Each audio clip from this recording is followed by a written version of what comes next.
The clock ticks past midnight again, and the other side of the bed is still cold. Tom's working late, or so he says. It's become the soundtrack to my evenings.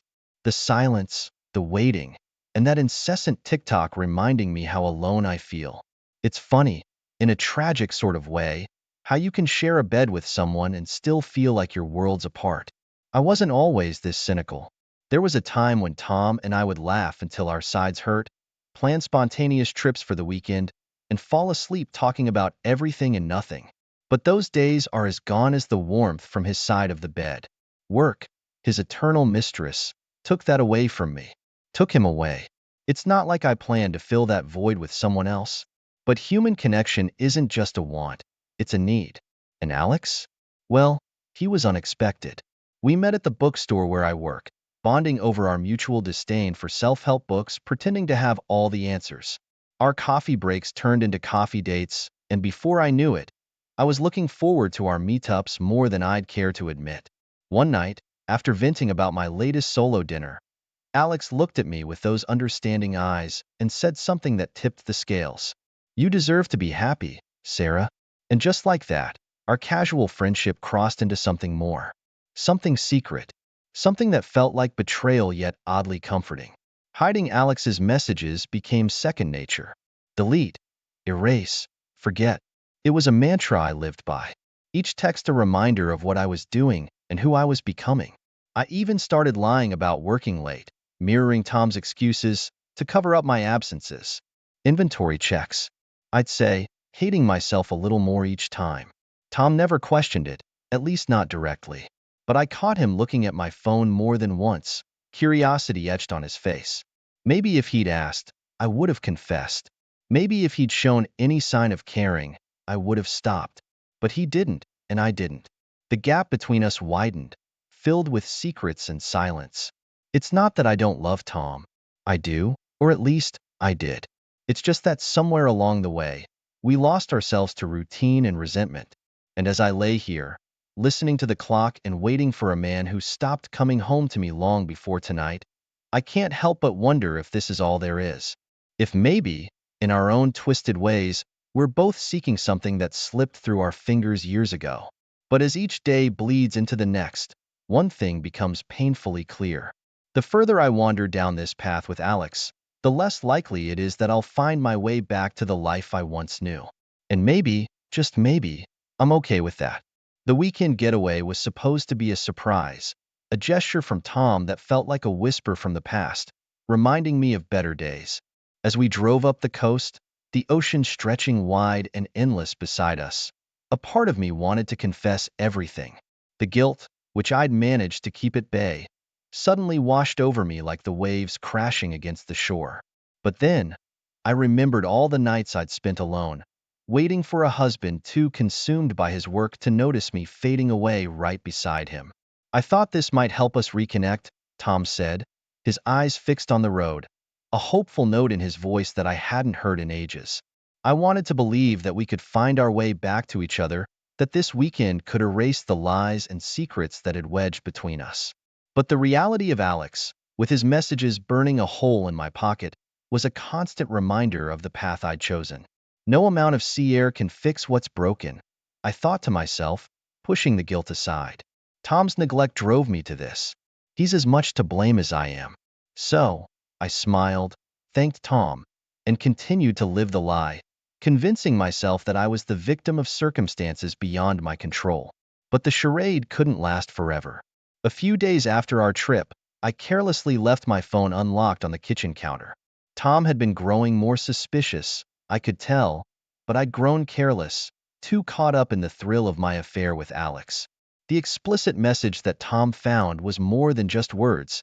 It was the unraveling of the life we'd built together. I didn't see Tom's initial reaction. I didn't see the hurt or the betrayal that must have flashed across his face as he read Alex's words. But I felt the shift in our home, a silence more profound than the one that had driven me into Alex's arms. Tom, ever the tactician, didn't confront me. Instead, he chose a path I hadn't expected.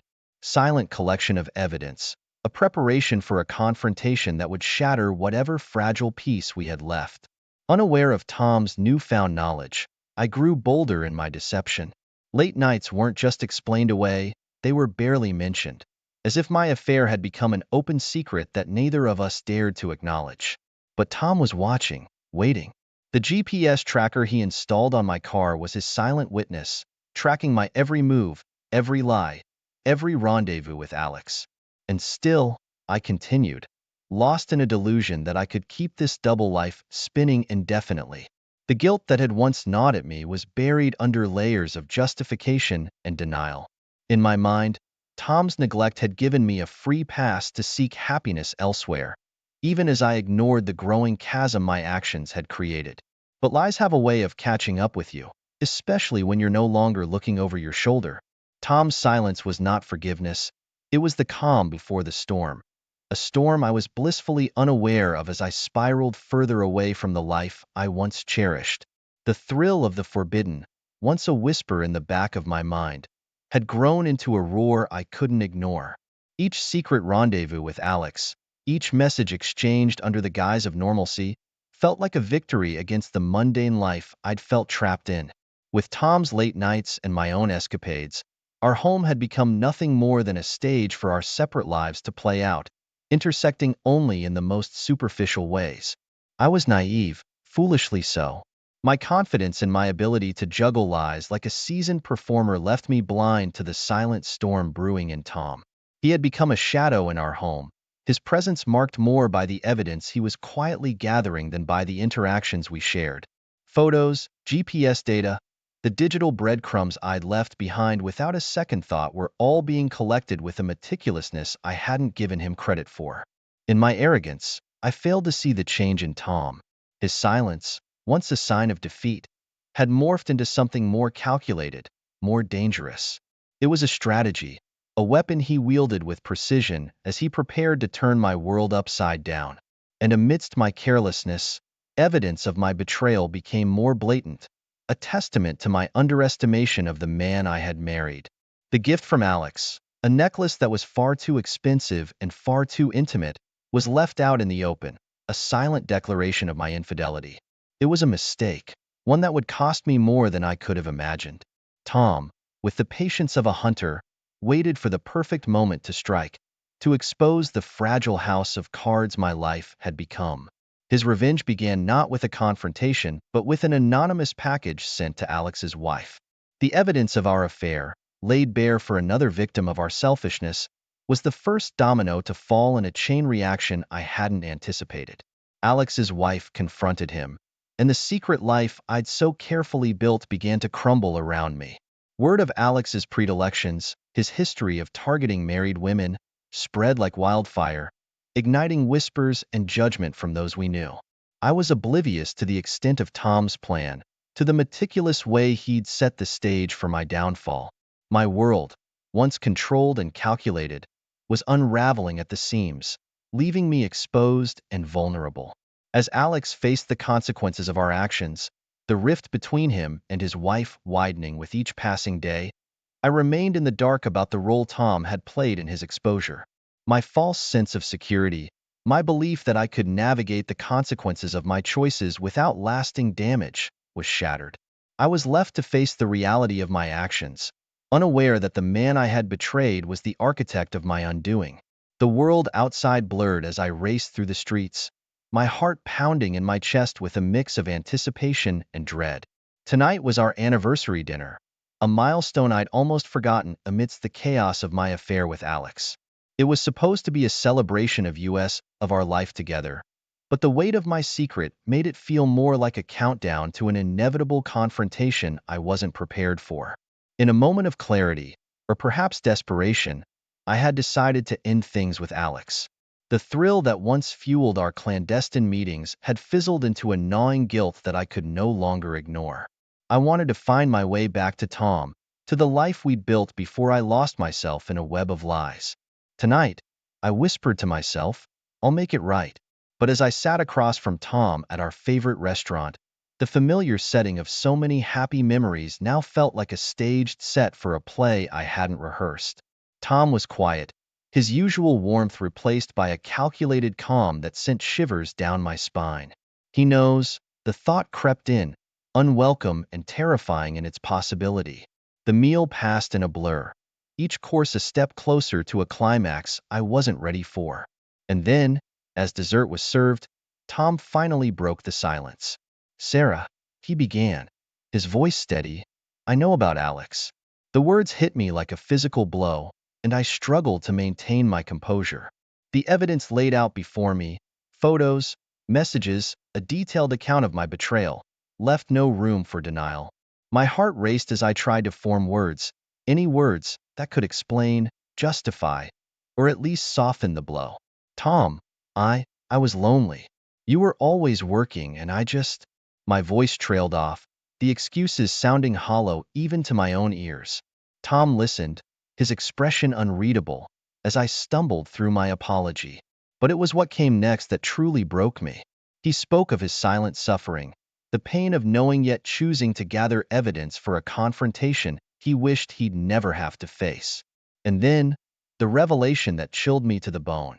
Tom had not only uncovered my affair but had meticulously planned his revenge, exposing Alex and ensuring that the consequences of my actions would ripple far beyond our shattered marriage. The realization that I had been completely oblivious to the unfolding drama, so absorbed in my own deceit that I failed to see the depth of Tom's pain, was a bitter pill to swallow. As Tom spoke of his plans to leave, to start anew away from the wreckage of our life together, I felt the final threads of our connection snap, leaving me adrift in a sea of my own making. The drive home was a blur of tears and regret. The silence that had once been my accomplice in deceit now echoed with the harsh truth of my actions and their irrevocable consequences.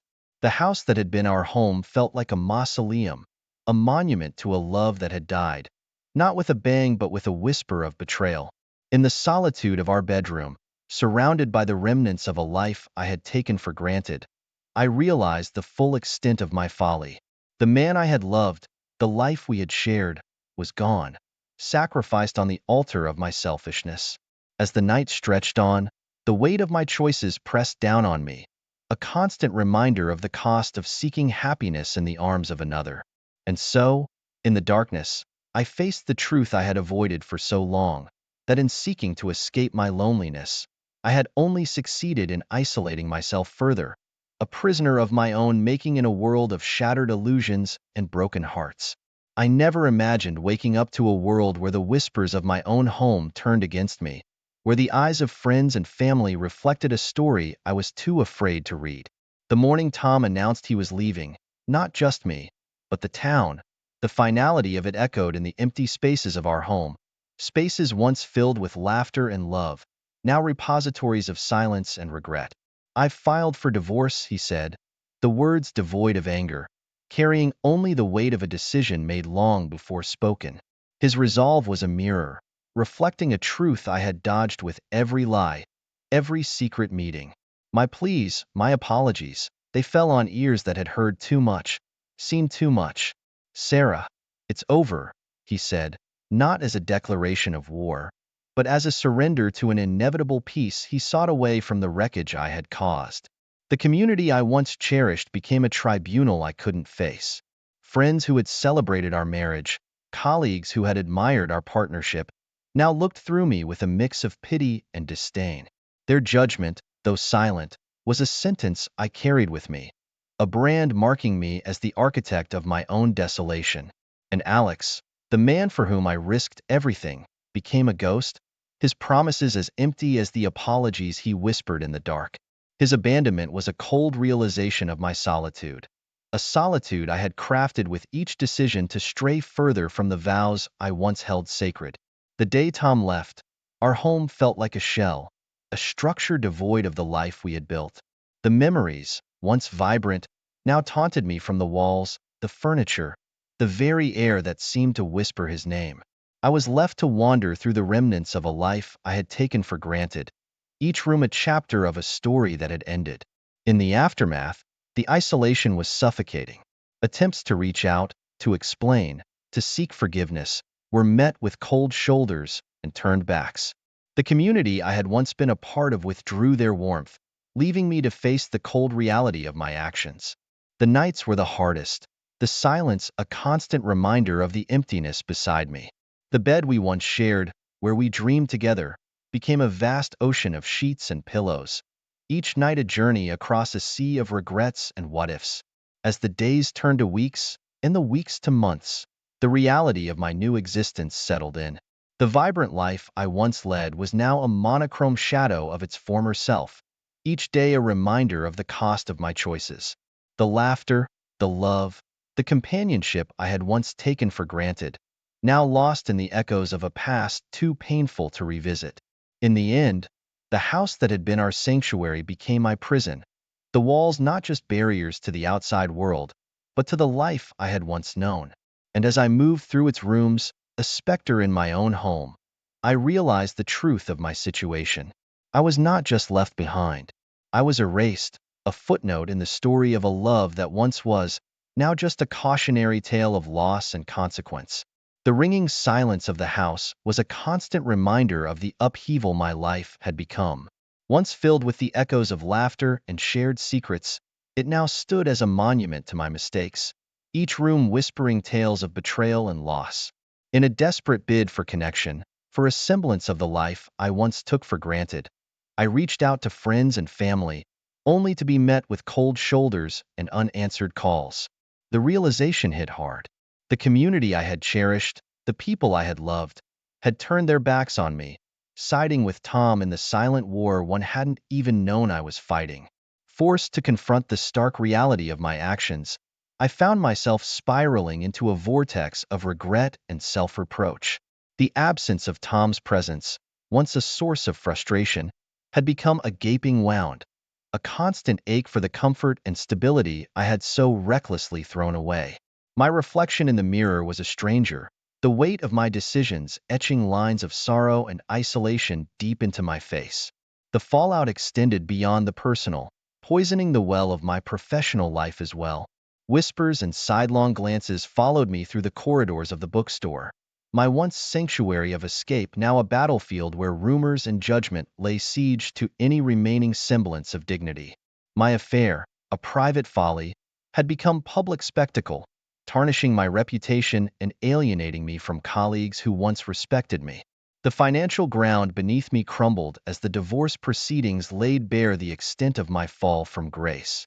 The settlement, heavily skewed in Tom's favor, was a legal confirmation of my guilt, stripping me not just of my marital status, but of the lifestyle I had known.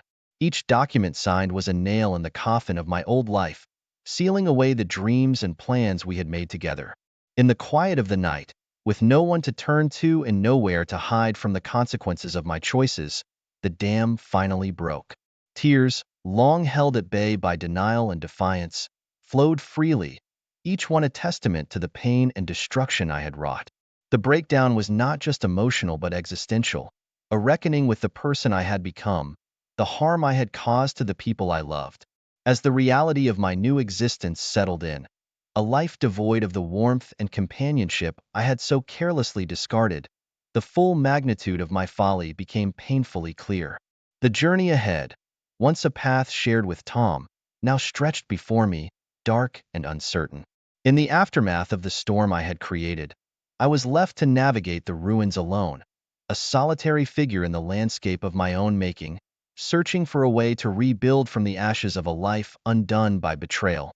From the moment I wake up to the second I force my eyes shut at night, the weight of judgment hangs heavy on my shoulders. It's a cloak made of whispers, stares, and the tinbacks of those I once called friends. The world outside my door feels hostile, a battlefield where my presence is the enemy. So, I retreat, barricading myself within the walls of a home that feels more like a prison with each passing day. My existence shrinks to the confines of these four walls, where the only judgment I face is my own, and even that is more than I can bear. In a desperate attempt to claw my way out of the hole I've dug for myself, I start volunteering at community events. It's a feeble attempt to stitch back together the fabric of a life I tore apart, thread by thread. My hands, once idle, now busy themselves with tasks that might, in some small way, start to repay the debt I owe to the world I turned upside down. But redemption, it seems, is not so easily won.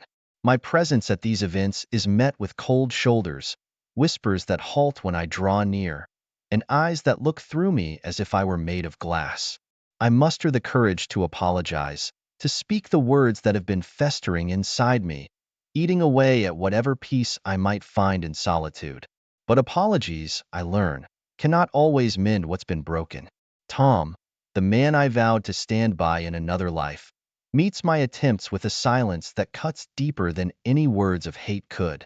The rejection is a bitter pill, a reminder of the chasm my actions have carved between us, too wide and too deep to ever bridge again. In the quiet that follows, reflection becomes my only companion. I'm forced to look in the mirror, to confront the stranger who stares back with haunted eyes. The pain I caused, the lives I upended, it all comes crashing down, wave after wave, leaving me to drown in the sea of my own making. The realization of what I've lost, the love that slipped through my fingers like sand, becomes a constant ache, a ghost that haunts the corners of this empty house.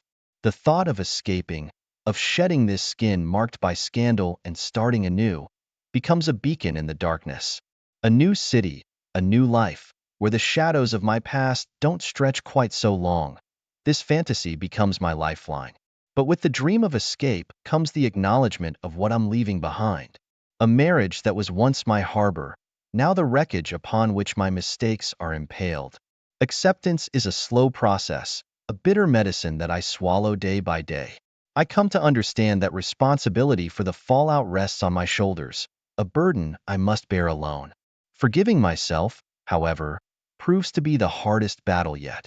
How do you forgive yourself when the cost of your mistakes is etched in the lives of those you love? How do you move forward when every step is weighted with regret?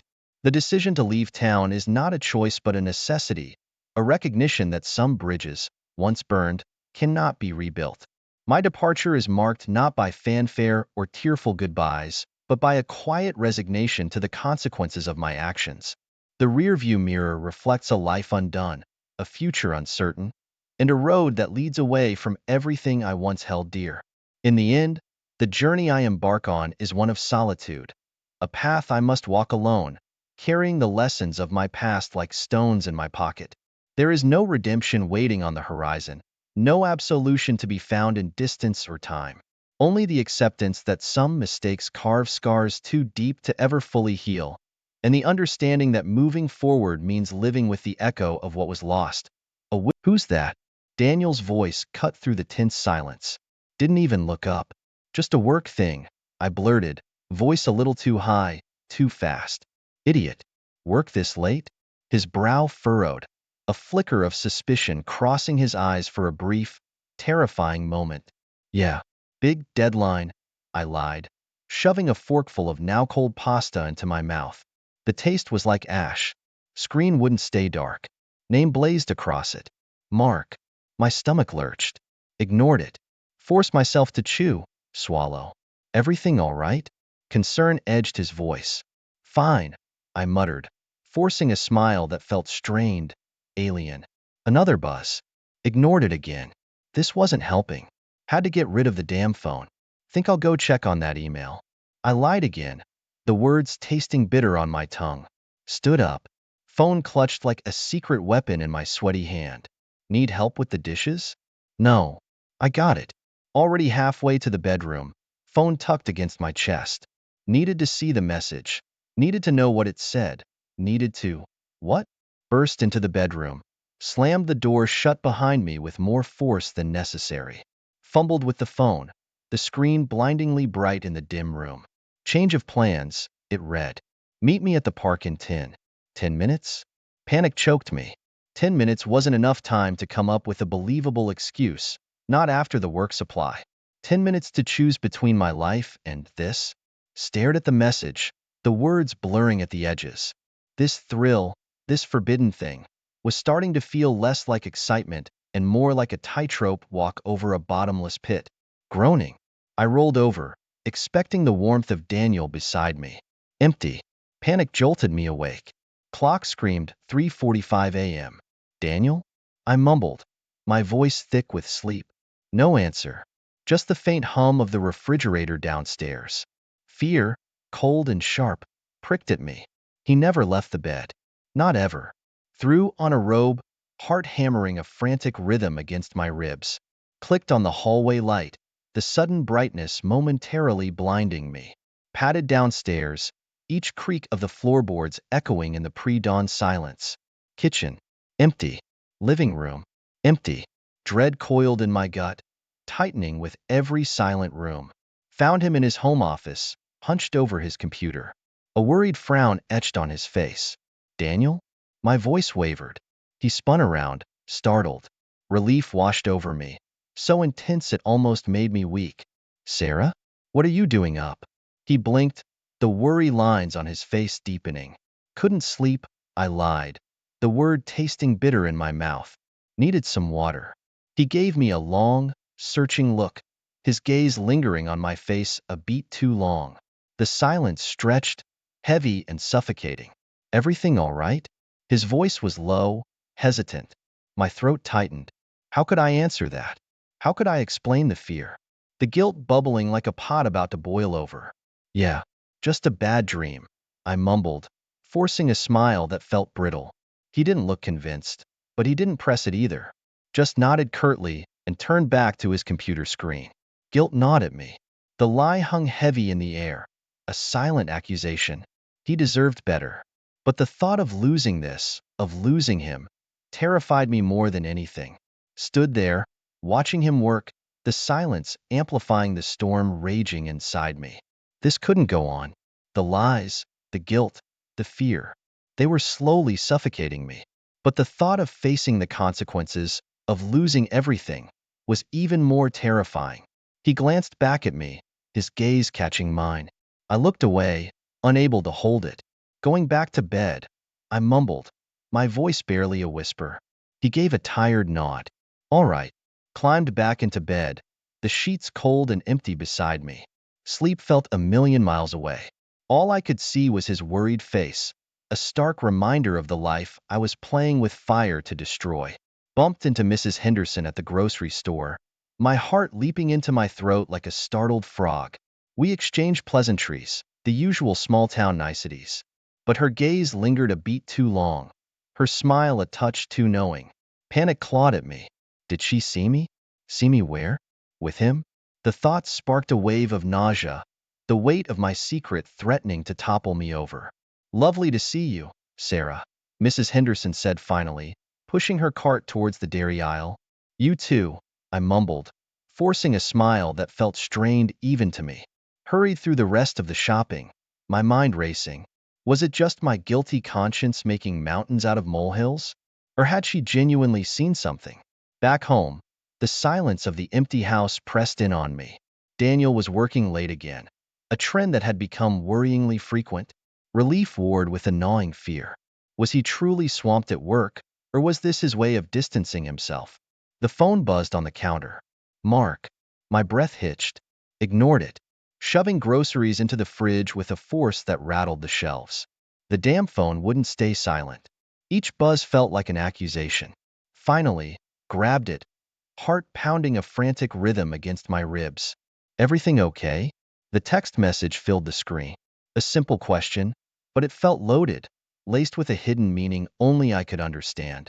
Stared at the message, the familiar thrill replaced by a cold dread. This wasn't exciting anymore. It was a tangled mess threatening to unravel my entire life. Thumb hovered over the reply button. What to say? How to explain the growing distance between me and Daniel? The guilt gnawing at me from the inside out. A car pulled into the driveway. Daniel. Relief washed over me, so intense it almost made me weak. Shoved the phone back on the counter, the screen accusingly bright. Hey, I said brightly as he walked in, the forced cheerfulness grating even to my own ears. He looked at me, his face etched with fatigue. But there was something else in his eyes, a flicker of suspicion I hadn't seen before. The lie died in my throat, replaced by a cold certainty. The game was up. Nausea hit like a rogue wave as I unlocked the front door. The familiar scent of Daniel's cologne hung heavy in the air, a suffocating reminder of what I'd almost lost. My phone buzzed in my purse, a frantic message from Mark demanding to know where I'd been. Slammed the purse on the counter, phone buzzing like a trapped wasp. Ignored it, rushing towards the living room. There he was, sprawled on the couch, eyes closed, face pale. Relief washed over me, cold and sudden. Daniel, I called, my voice shaky. He flinched, eyes snapping open. Sarah? You're back early. His voice was hoarse, weak. What's wrong? I rushed to his side, worry momentarily eclipsing the guilt gnawing at me. Migraine, he mumbled, wincing as he reached for his temple. Hit me out of the blue. Fetched a cold compress from the fridge, the ice pack heavy in my hand. Guilt pricked at me again. He needed me, truly needed me, and here I was, riddled with secrets. Helped him sit up, pressing the compress against his forehead. He leaned into the touch, a small sigh escaping his lips. The intimacy of the moment felt wrong, tainted by the knowledge of my betrayal. Feeling a little better? I asked, forcing a smile that felt brittle. He opened his eyes, a flicker of something unreadable crossing his gaze. Yeah, thanks. Silence settled between us, heavy and suffocating. The phone in my purse buzzed again, insistent and accusatory. Might have overdone it at work today, I blurted, panicked by the silence. Stress and all. He didn't respond, just stared at me with those unreadable eyes. The silence stretched, and under his gaze, I felt like a fraud, a stranger in my own life. Suddenly, his phone on the coffee table buzzed. He reached for it, a frown creasing his brow as he looked at the screen. My heart hammered in my chest. Work email? A friend? Or? He glanced at me, his expression unreadable. Then, with a slow, deliberate movement, he unlocked the phone and placed it face down on the table. Let's get you some soup, he mumbled, pushing himself off the couch. The gesture could have been interpreted as caring, considerate. But in his current state, with that unreadable look in his eyes, it felt more like a deliberate act, a calculated move in a game I didn't understand. Heart hammering a frantic tattoo against my ribs, I scrambled to grab my phone. It lay forgotten on the kitchen counter, the screen accusingly bright with a new message. Later tonight, my place? Mark's name burned into my retinas, each letter a searing reminder of the mess I'd created. Panic choked me. Tonight? No way could I swing that. Not with the couple's massage Daniel had booked for tomorrow. The irony twisted like a knife in my gut. A massage meant to reconnect us, while I was tangled in a web of lies. Fumbled with a reply, fingers shaking. Can't. Already booked. Busy tomorrow night too. Sent it before I could chicken out, before the guilt could morph into another lie. Stared at the message, willing it to disappear. But the damage was done. The weight of my secret felt like a physical presence in the room, suffocating me. Suddenly, the front door creaked open. Daniel. Relief washed over me, cold and sudden, momentarily pushing the guilt aside. Hey, he said, a hint of tiredness in his voice. Rough day? Yeah, you? I forced a smile, the effort leaving my face feeling strained. Long one, he sighed, shrugging off his jacket. But hey, at least it's Friday. Friday, the day I was supposed to meet Mark. The day the fragile normalcy I'd built with Daniel would shatter. A wave of nausea hit me. How could I face him at the massage tomorrow, knowing what I knew, feeling what I felt? You all right? Daniel's brow furrowed, concern flickering in his eyes. Just a headache, I lied, wincing for effect. Stressful day, remember? He nodded slowly, his gaze lingering on me a beat too long. The silence stretched, heavy and suffocating. Think an early night might be good, I mumbled, desperate to escape the scrutiny in his eyes. He didn't argue, just squeezed my shoulder gently. Yeah, probably. Headed straight for the bedroom, the weight of his unspoken questions pressing down on me. Crawled into bed, the sheets cold and empty beside me. Sleep felt a million miles away. All I could see was Daniel's concerned face, a stark reminder of the life I was playing a dangerous game with. Tomorrow, the massage. Tomorrow, the truth. Or maybe, just maybe, another lie. The thought hung heavy in the air, a fragile hope battling against the tide of my deceit. Stiff as a board, I lay on the massage table, the gentle kneading of the masseuse's hands a stark contrast to the turmoil within me. Every touch felt amplified, a physical manifestation of the guilt gnawing at me. You seem tense, the masseuse said softly. Anything bothering you? The question hung in the air, a silent accusation. How could I explain the real source of my tension? The secret burning a hole in my stomach. Just a long week, I mumbled, forcing a calmness I didn't feel. Closed my eyes, trying to focus on the rhythmic strokes, the soothing scent of lavender oil. Tried to forget about the lie I told Daniel to get us here. To this couple's massage, a mockery of the connection we once shared. The session ended too soon. Stepped off the table feeling no lighter, the guilt clinging to me like a second skin. Dinner afterward was a strained affair. Daniel, bless him, tried to make conversation, but every question felt like a probing finger, inching closer to the truth I desperately wanted to bury. Dessert arrived, a small chocolate cake, a sweet reminder of happier times. Daniel reached across the table, his hand brushing against mine. A jolt went through me, a stark contrast to the practiced ease I'd shared with Mark. Here, he said, his voice gentle, pulling a small box from his pocket. For you. Inside, nestled on velvet, was a delicate silver necklace. A perfect replica of one I'd admired years ago. A gift meant to rekindle the spark, to recapture the past. Tears welled up, blurring my vision. The gesture, meant for good, only highlighted the present I was destroying. Suddenly, my phone buzzed on the table. A quick glance at the screen and the blood drained from my face. Mark. A single word. Tonight? Panic choked me. Tonight? No way could I swing that. Not after the massage, not after the necklace, not after the fragile hope Daniel's gesture had ignited. Sarah, you all right? Daniel's voice cut through my panic. Yeah, just. I stammered, desperately searching for an excuse. A friend just texted. Need some help with something. The lie felt heavy on my tongue, the taste of betrayal metallic in my mouth. Daniel frowned, his gaze searching my face. Is everything okay? I held his gaze, willing him to believe me, willing myself to believe the lie. But beneath the surface, a truth crackled, threatening to erupt and shatter the fragile peace we held. Slipped out the back door like a thief, heart hammering a frantic rhythm against my ribs. The cool night air felt like a slap, momentarily cutting through the haze of adrenaline and stolen excitement. He was waiting by his car, a relieved smile spreading across his face as he saw me. Guilt pricked at me, a tiny spark overshadowed by the thrill of the forbidden. We drove in comfortable silence, a familiar routine settling in. But tonight, something felt different. A shadow, a flicker of doubt I couldn't quite place. Was it the memory of Daniel's hopeful smile at dinner, the way his eyes had lingered on mine? Or was this the first taste of regret, a bitter aftertaste to the stolen pleasure? He parked in a secluded spot, a familiar lover's lane.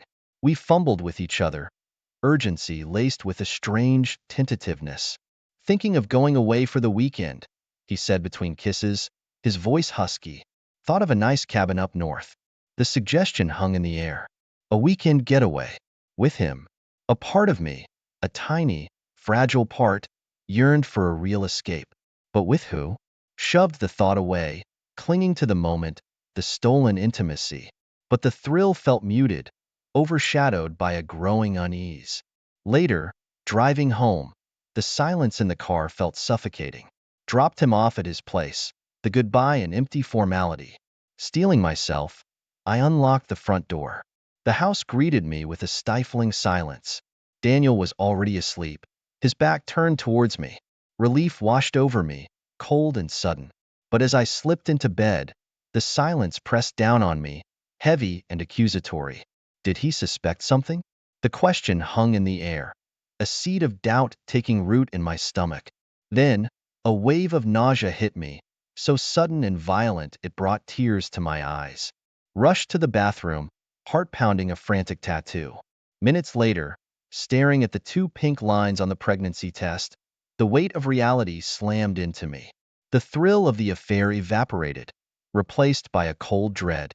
This wasn't a game anymore. This was real. The positive test lay stark against the counter, a stark symbol of the life I was playing with, the life I might be throwing away. Panic clawed at me, a chilling counterpoint to the strange, unfamiliar sense of longing for the life I was recklessly abandoning. The positive pregnancy test mocked me from the bathroom counter, a constant reminder of the truth I couldn't escape. Fear gnawed at me, a cold serpent coiling tighter with each passing day. I had to tell Daniel. The longer I waited, the deeper the lies would burrow, the harder the truth would be to swallow. But the thought of confession sent a fresh wave of panic crashing over me. How could I even begin to explain the tangled mess I'd woven? Shame choked me, a thick, suffocating fog clouding my judgment. Days bled into weeks, the unspoken truth festering between us like a poisoned wound. Every casual conversation felt strained, every shared glance a potential accusation. The guilt gnawed at me, a relentless parasite feeding on my happiness. One morning, Daniel reached across the breakfast table, placing a hand on my stomach. "You seem different lately," he said, his voice laced with concern. I flinched, heart hammering against my ribs. "Different how?" My voice barely a whisper. "I don't know," he frowned, his gaze lingering on my midsection. "Maybe it's just me, but you seem fuller." Panic choked me. "Fuller?" I stammered, desperately searching for an excuse. "Oh, right, I started this new healthy diet. Mostly whole grains and stuff." The lie felt heavy on my tongue, a bitter pill I forced myself to swallow. He looked unconvinced, but thankfully didn't press the issue. Relief washed over me, cold and fleeting. Later that evening, while flipping through old photo albums, a memory surfaced. Him, holding me close, whispering about a weekend getaway to celebrate our anniversary. My stomach lurched.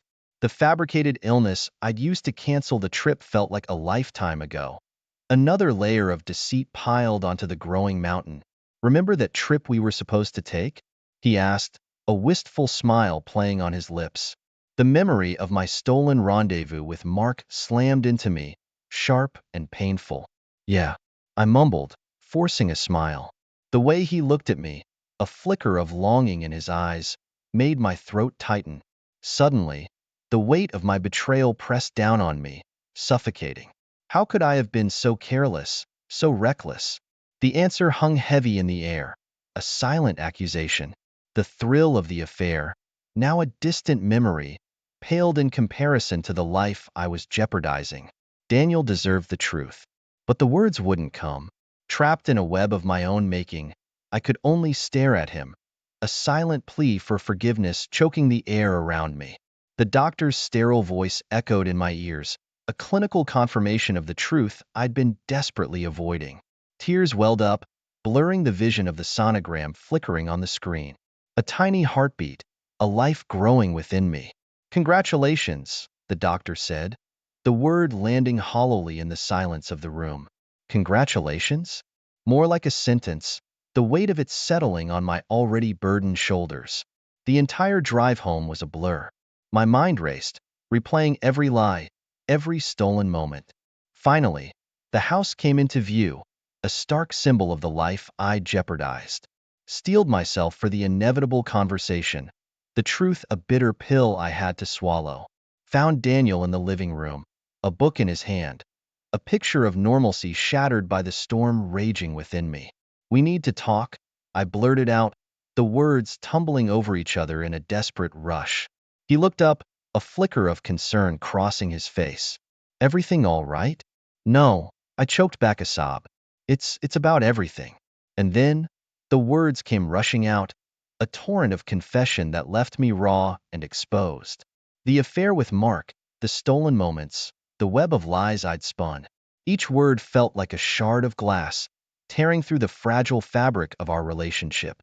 Daniel sat there, his expression unreadable, his silence deafening.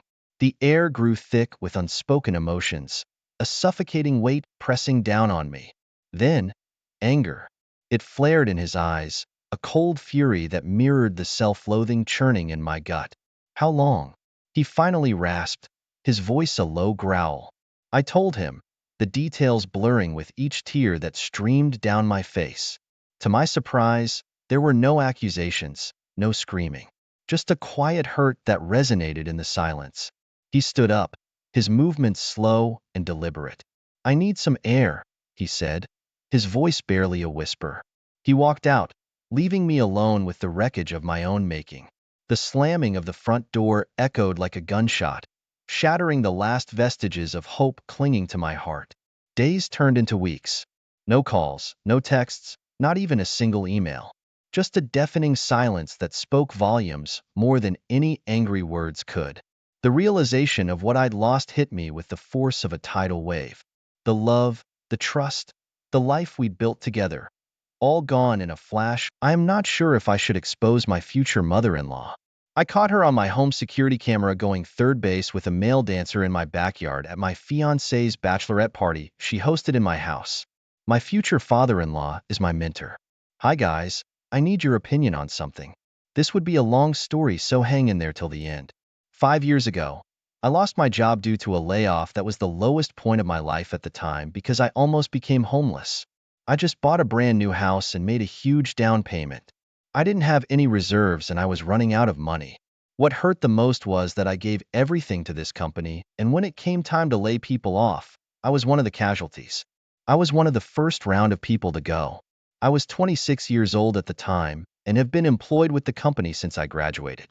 Being unemployed taught me a very good lesson in life, that I should not depend on a 9-to-5 job and should diversify my income streams. 3 months later, I still haven't gotten a job. The jobs that I was getting were out-of-state jobs, and I couldn't easily approve and leave because I was hoping to get a job around my city. 5 months and I was in desperation mode. I didn't have enough money to make my mortgage payment and pay my light and phone bill, and barely had money to eat. I started driving Uber and delivering food to get by. I was close to losing my house and moving back into my parent basement and be a failure after they have spent thousands of dollars to put me through school. I even haven't told them that I had lost my job because I didn't know I was going to be unemployed for this long. One day I was shopping at Home Depot of all places while passing the aisle with my shopping cart. This guy was coming from the opposite direction. Let's call him Bill. He is an older guy in his early 50s. I made a joke about something he had in his cart. I don't usually speak to strangers like that, but for some reason, I felt like being friendly to him. Unbeknownst to me, this man would play a big part to the man I am today. I don't even remember our initial conversation, but after I made that comment to him, he left, and we transitioned from topics to topics. About an hour later, we were still on the aisle conversating. During our conversation, he found out that I was unemployed. I don't disclose that to strangers because I was a private person, but for some reason I wanted to share that with him, and I was lucky I did. Bill spoke about his online and real estate business and how he was raking in thousands of dollars every day. Frankly, I thought he was full of it. I even attempted to exit the conversation, but he was a talker. I felt like he had been stuck in his basement for too long and wanted someone to have a conversation with. He told me about his family and how he is happily married with 3 children. His older 2 were girls 22 and 20, and his youngest is a boy 17. His oldest daughter helps him out in his business, and his wife spends the money. That was supposed to be a joke, but it turns out to be true. He said he had people working on his brick and mortar stores, and his daughter helps him out some, but he needed more help to free up his time so he could increase his real estate portfolio. He had company managing his properties, but it's not a hands-off thing because nobody can manage your business like you do. Before we went our separate ways, we exchanged contacts, and he promised to give me a call when he gets home. He was very convincing, almost braggadocios, and I found him a little weird because I felt like he was too pushy. He was offering to teach me what he knew, and I was skeptical on why a stranger that is worth millions would want to mentor someone that he had a chance encounter with. He called me a few minutes after I got home, but I didn't answer. I called him back the following day because I was desperate. What could go wrong? Worst case is that I would find out that he is full of it, and it wouldn't cost me anything. He invited me to come to his house, and he was too busy that day. I thought it was strange that he was too busy, but spent almost an hour talking to a stranger at Home Depot. I went to his house regardless, and when I arrived at his house, I realized that he was not full of it like I thought. His house was a mansion on the better part of town. There were 5 cars parked in his driveway, a Bentley, Jeep, F-150 and 2 Mercedes. I would later find out that he drives the F-150 and the Jeep, and his wife drives the Bentley, and his daughters drives the Mercedes. I was greeted at the door by his oldest daughter, Stephanie. She is my future fiancée. She was asking me who I was looking for because her dad didn't tell her that I was coming. When she was asking me, Her dad suddenly showed up behind her and invited me in. He said he would have given me a tour, but he was busy, so he told me to have a sit in his living room. I was sitting in the room waiting for him for about 10 minutes when Stephanie showed up and offered me a drink. She gave me a drink, and I started asking her questions about the painting on the wall. I couldn't take my eyes off her. I was attracted to her, and she seemed like a catch. Bill later interrupted us and put me to work immediately. He was a different man from what he showed me at the store. He was more expeditious, have control over his family and environment, and was a no-nonsense workaholic. He manages an online e-commerce business that now have some brick-and-mortar stores. He also has hundreds of residential and commercial properties. His house had 3 office spaces, and I was working within hours of getting there. I remember meeting his wife Janet for the first time. She was cold to me, one of those type of women that feels the need to have expensive stuff to show that she was better than you. She had an expensive handbag, brand name clothing, and you can smell her perfume from the other side of the house. It took her a few weeks to warm up to me, and when she did, she wouldn't stop flirting with me. Janet was 44 years old at the time and was attractive for her age. She works out a lot, so she had a nice figure. She is very controlling and manipulative, and her mindset is that of a taker and not a giver, the opposite of her husband Bill. She only works a few hours in the business while her husband could work up to 16 hours a day, and Stephanie is Bill's right-hand person and helps him out as well. Most of the time Janet is out shopping, going to the gym, or visiting friends. Janet and her daughter Stephanie are really close. When Stephanie is not working, she is off shopping or hanging out with her mom. I am not sure why Bill picked me for the job. Maybe he didn't know he needed help till he met me at Home Depot. The management side of his real estate business is managed by a third-party management company, and they don't do a good job, so he has to constantly check on them. He spends most of his time in his e-commerce brick-and-mortar stores, so he had 9 other employees that work in his stores. With me working order flows and the back end of the business along with Stephanie, he was spending most of his time at the stores and expanding his property portfolio. Sometimes I go along with him. Stephanie and I were spending a lot of time working together. We started getting close, and it didn't take long for us to start having sex. 6 months later, we made our relationship official. My now girlfriend and her mother were close, so her mother knew we were physically intimate long before we made it official. Few months in, and I was making more money than when I had my 9-to-5 job. I was learning so much from Bill and Stephanie. I did my best to absorb as much as I could, hoping to start my online business and build my own real estate portfolio. About 8 months, and I was doing some product research to start my online business, so I was receiving a lot of packages. Then I started having problems with package thieves and had to install cameras in front of my house. Later, I installed cameras throughout the perimeter of my home. After installing the cameras, I like the comfort of having a full perimeter view of my house at all times, so I took it to the next level and installed one in my living room and bedrooms. Then I realized a fetish I never knew I had. I enjoy watching myself being physically intimate with my girlfriend. I enjoy watching people being intimate on hidden cam as well. So I would install a hidden camera in my bedroom, and I would rewatch when I and my girlfriend were intimate, her not knowing that she is being recorded at to the allure as well.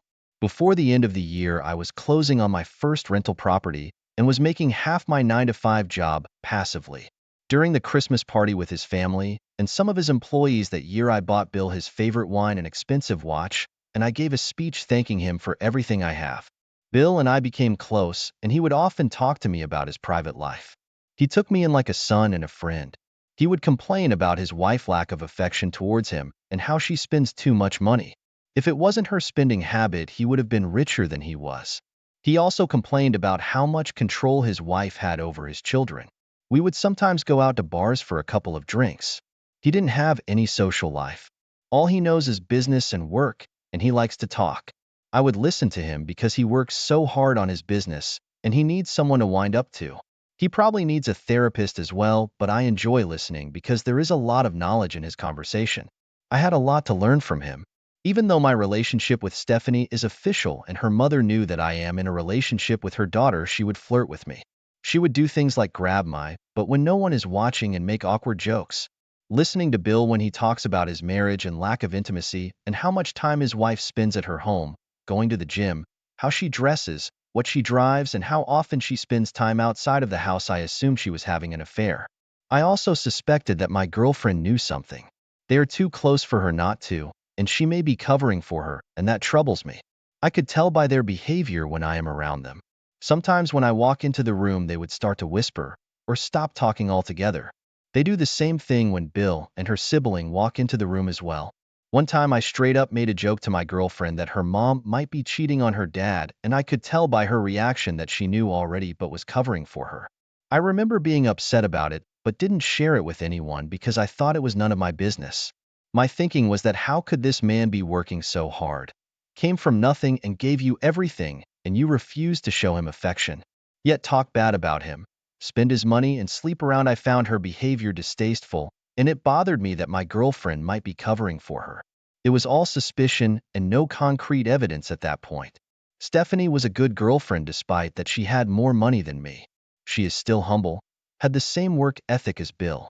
She cooks, cleans, and acts like a traditional woman, quite the opposite of her mom, so you wouldn't judge a daughter for her mother's behavior, and I didn't have any evidence to prove that she knew anything. Fast forward about 2 years into our relationship, I was no longer working for Bill. I have my own business and had 3 properties. I would visit Bill at least once a week because he is a mentor to me. I had proposed to Stephanie, and she is now my fiancée, and we were living together. I wasn't in a hurry to get married, but suddenly she got pregnant and was rushing me to get married as soon as possible before her belly starts showing. She didn't want to have a baby out of wedlock. I agreed. One evening, Stephanie told me that her friends were trying to have a bachelorette party for her, and they were going to rent a suite at a nice hotel. She said her friends were planning on bringing male dancers, and that I should do something with my friends so I wouldn't be left out. I could tell that she wasn't into it, but was being pressured to do it by her friends. I told her that I don't feel comfortable with the idea of her going to the hotel and having half-unclothed men dancing all over her. She begged me it wasn't like that and promised that the dancers are not allowed to touch, but I said no. When I saw that it was something she wanted to do for her friends, we met halfway when she suggested that the party happens at our home or her parents'. She later narrowed down the option to our home because she said that her mother Janet was coming to the bachelorette party and she didn't want her dad and her younger siblings to know. So it will be at my house. The whole thing sounded sketchy to me, and I wanted her to cancel. Then I thought about all the cameras I had hidden in my house, and knowing that I would be able to see her when she think I wasn't watching got me excited. On the night of the bachelorette party, I planned on going out with 2 friends. I told Stephanie that we were going to a strip club, but in reality we were just going out to a sport bar. Strip clubs weren't a thing for me. I lied to her because I felt like it would allow her to feel comfortable during her bachelorette party. She thought that I was going to be going out with a group of friends, but I had only 2 of my best friends with me, and they didn't even know that night was supposed to be my bachelor party, and if they knew, it wouldn't have made a difference because my friends are like me. I left the house at 9 p.m. to join my friends at the sport bar. At around 9:35 p.m., I watched the live feed of the security cameras on my phone as 9 of my wife's best friends trickled into our house. They started drinking and getting comfortable for the night. Around 9:50 p.m., my fiancée's mother Janet arrives with her married friend. I have seen that friend a couple of times. Thick as teeth, those two. At 10:30 p.m., 3 dancers showed up at my house. One was dressed like a Secret Service agent. The other was a policeman, and the other was a fireman. The women got wild when the dancers enter, threw their hands in the air and screaming. The dancers didn't waste any time. There was no warm-up. The game was on. I was at the bar watching it on my phone in real time.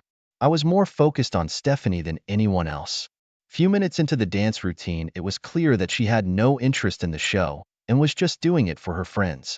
After the dancers were done stripping down to their mankinis, they brought my fiancée to the center.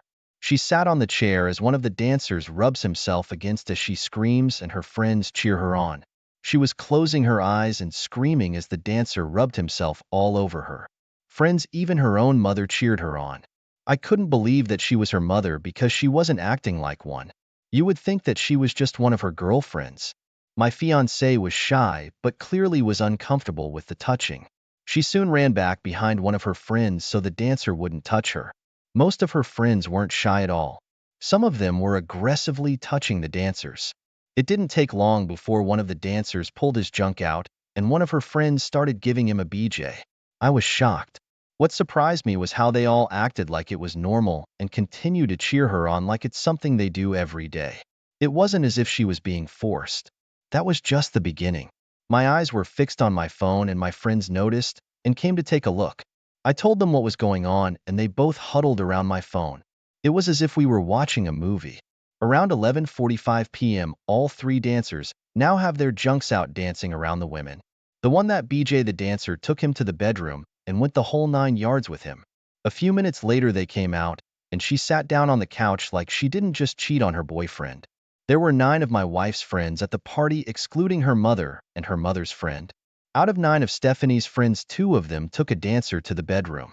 4 of them gave BJ. Only 3 of Stephanie's friends were as shy as her and refused to touch the dancers. I wasn't the only one that was surprised by this. My friends were too. They kept asking me if it was real. If we didn't know them, we would have thought it was a stage pawn movie, but it was real. Janet and her friend were supposed to be the adult in the room, but they participated. Her mother's friend touched all 3 dancers' junk. I didn't know I was going to feel so angry watching unclothed men defiling my house. I was wishing I could drive back home and put them out, but I felt like this was my only chance to get to know these women without any pretense, without them knowing they were being watched. When I thought the dancers were about to wrap things up, I remember thinking how wrong I was for judging Janet, because all she did was cheer. But boy, was I wrong. It took a turn for the worst. It didn't take long for her to show her true colors. She took one of the dancer by the hand and lead him through the kitchen to my backyard away from prying eyes. She went on her knees right in front of my outside security camera. The camera in my backyard were not hidden cameras. If they had looked up, they would have seen the red light that shows that they were being recorded in infrared. To add insult to injury, she went third base with him, without protection, in my backyard right in front of the security camera. After they were done, they went back in the house like nothing had happened. Stephanie knew that I would be back around 2 a.m., so everyone left my house before 1:30 p.m. Me and my 2 friends were debating what to do with the evidence we had. One of them suggested that I let it go since my fiancée didn't do anything other than the dry humping, which wasn't her fault, and that I shouldn't call off the wedding for that. What do I think women do at bachelorette party? I told them that it's one thing to hear about it, but it's different when you are watching it live on camera. I guess I was naive in that sense, but I don't regret allowing it to happen because I would never have known what types of friends Stephanie had. I wouldn't have had evidence of her mom cheating. I wouldn't have known what actually goes down in one of those bachelorette party. I used to watch movies on dirty sites and would think that it was all staged. Of course, most of them are, but some of those amateur videos are real, and I had the evidence to prove it. The other one of my friends told me to go nuclear and expose everyone. I was leaning towards exposing everyone, especially after what Janet had done. When I went home that night, my fiancée cleaned up the entire place before I arrived, and it looked like nothing had happened. She knew that I had camera on the outer perimeter of my house, but isn't aware of any camera on the inside of my house. She also wasn't aware at the time about what her mom did in my backyard. I was expecting her to tell me what her friends did with the dancers. We talked about things like this, but she didn't say anything.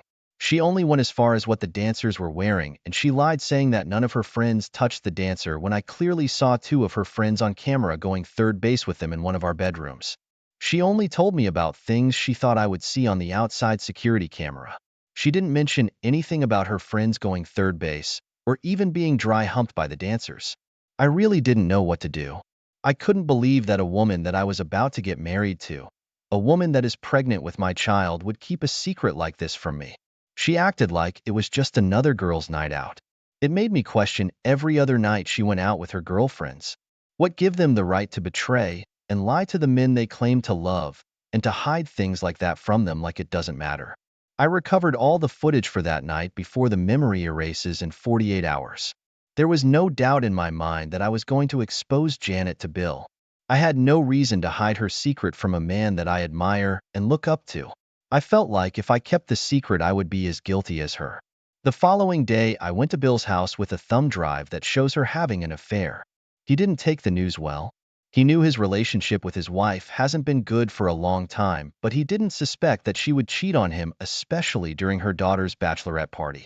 He asked me if her daughter knew about the affair, and I immediately said no. I regretted saying no because I suspect that my fiancée knew that her mom was unfaithful, but that wasn't the question he asked. He specifically asked about the affair in my backyard. Suppose he asked about her cheating in general. The right answer would have been I am not sure.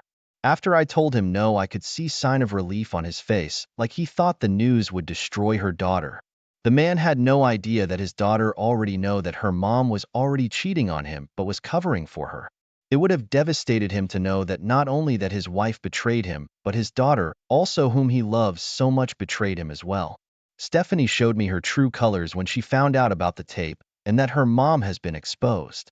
Just by what she said, I came to the realization that she had known all along that her mother was cheating on her dad. She was angry at me for exposing her mom. She told me that I have destroyed her family and it was supposed to be a private party.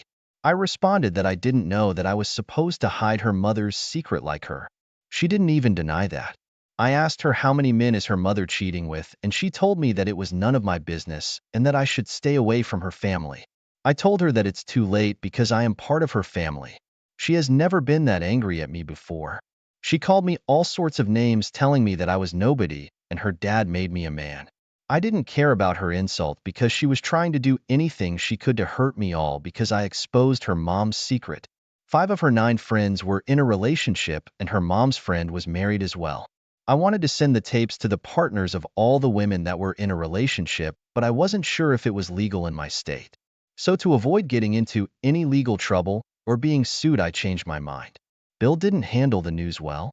My fiancé refuses to speak to me for days, and I had to find out from Bill that he is getting a divorce from his wife. I felt like I was culpable, and he told me not to.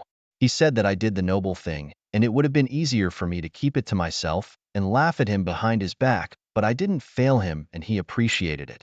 My fiancé, on the other hand, didn't. I told her that she would put our marriage on hold for now, and she acted like she didn't care. We talked about it later and decided that due to the family drama going on, we should put our marriage on hold for now. We didn't break up, we're just putting the wedding on hold. The wedding was her idea and I am fine either way. I still love her, but she loves me more than I love her, so we just have to wait to see what happens. A couple of days ago, I went to hang out with Bill, and he is doing much better. He and Janet had already signed the divorce agreement. She would have taken him to the cleaners if not for the evidence I provided. In my state, he had a legal recourse because the court recognized alienation of affection. He used the evidence of her affair as leverage and gave her a lot less than she was asking. I am not sure how my relationship would turn out, but I would like to think that as time goes, the future would be brighter. Stephanie still apologizes to me every time we meet. She admits that what her mom did was wrong and she couldn't justify the cheating. She just wanted her parent to be together even though she knew he wasn't happy. I explained to her that her father deserves to be with a woman that respects him, and she agreed with me. She still cooks and cleans my house like she does before. The only thing that have changed is that we are no longer getting married this year. She still doesn't know that I recorded the entire bachelorette party. What do you think that I should do? Should I break up with her even though she is pregnant with my baby? Besides the dry humping, which wasn't her fault, she didn't do anything that would cause me to not want to be with her.